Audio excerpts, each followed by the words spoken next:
अच्छा जी, पिछली वीडियो में हमने वेरिएबल्स को समझने की कोशिश की थी कि वेरिएबल्स क्या होते हैं।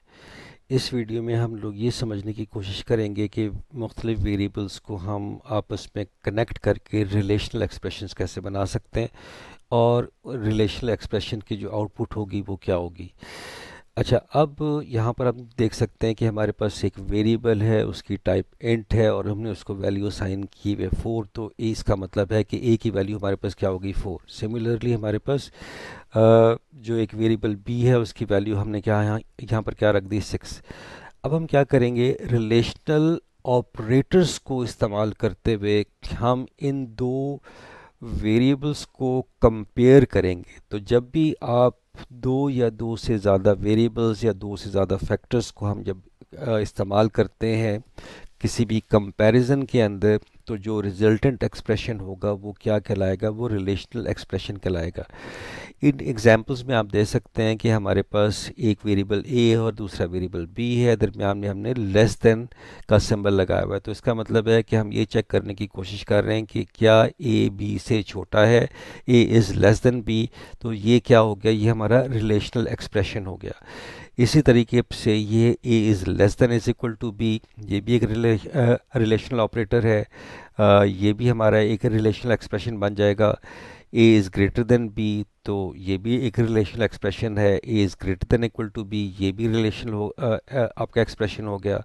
अब यहाँ पर जो है वो डबल इक्वल टू है। जब सी लैंग्वेज के अंदर डबल इक्वल टू क्या है, ये एक रिलेशनल एक्सप्रेशन है जो कि इक्वालिटी सिंबल को रिप्रेजेंट कर रहा है। और यहाँ पर मतलब है कि हम यही चेक करना चाह रहे हैं कि value of A equal to value of B है कि नहीं। इसी तरीके से ये रिप्रेजेंट कर रहा है नॉट इक्वल टू को। तो A is not equal to B, again this is a relational expression. तो रिलेशनल एक्सप्रेशन जब बन के सामने आते हैं तो इनकी जो आउटपुट होती है वो ट्रू या फॉल्स के आती है। यहाँ पर हम ये चेक कर रहे हैं कि क्या ए की वैल्यू बी से बड़ी छोटी है। यहाँ पर हम चेक कर रहे हैं कि क्या ए की value B is less than और इक्वल टू बी है कि नहीं है। कि यहाँ पर हम चेक कर रहे हैं ए की वैल्यू बी से बड़ी है। यहाँ पर हम चेक कर रहे हैं कि ए और बी की जो वैल्यू है बराबर है कि नहीं है। यहाँ पर हम चेक कर रहे हैं कि ए की वैल्यू बराबर नहीं है। तो ये क्वेश्चंस की फॉर्म में हमारे पास आ रहे हैं और यहाँ पर जो इसका रिज़ल्ट आ रहा है या तो वो ट्रू आएगा या फॉल्स आएगा। अच्छा, अब सी लैंग्वेज के अंदर जो आपके ट्रू फॉल्स वैल्यूज़ हैं उनको हम 1 और 0 से रिप्रेजेंट करते हैं। इसका जो रिज़ल्ट आएगा वो इन वेरिएबल्स की वैल्यू को इस्तेमाल करते हुए आएगा। इस एग्जाम्पल के केस के अंदर क्या ए बी से छोटा है, तो इसका रिज़ल्ट क्या है, वो ट्रू है। और सी लैंग्वेज में ये हमें क्या नज़र आएगा, 1 नज़र आएगा। और जब हम इसकी प्रोग्राम की आउटपुट देखेंगे तो वहाँ पर 1 लिखा हुआ नज़र आएगा। इसी तरीके से अब अगर मैं इसकी बात करता हूँ कि a is greater then b, तो यहाँ पर मेरे पास 4 है, a की वैल्यू 4 है, b की वैल्यू 6 है। तो इसका जो रिज़ल्ट है वो फॉल्स है। और सी लैंग्वेज में फॉल्स का मतलब है यहाँ पर 0। ठीक है, तो इन एक्सप्रेशंस का जो रिज़ल्ट वो ट्रू या फॉल्स आएगा। लेकिन जब सी लैंग्वेज में हम इसको रिप्रेजेंट करेंगे या इसकी आउटपुट लेंगे तो वहाँ पर कॉम्बिनेशन ऑफ 1 और 0 आएगा। 1 का मतलब ट्रू, 0 का मतलब फॉल्स। अब हम इसको चला के देख लेते हैं।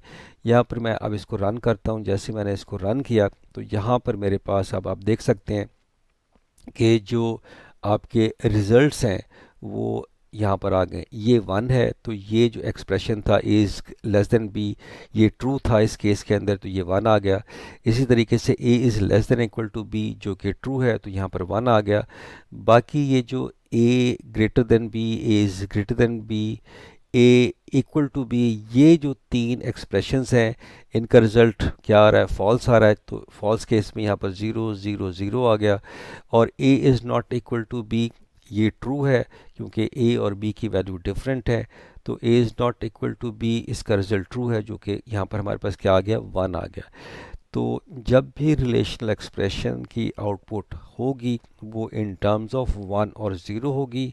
1 का मतलब ट्रू होगा, 0 का मतलब फॉल्स होगा। आई होप कि जो कॉन्सेप्ट है आपको क्लियर हो गया होगा।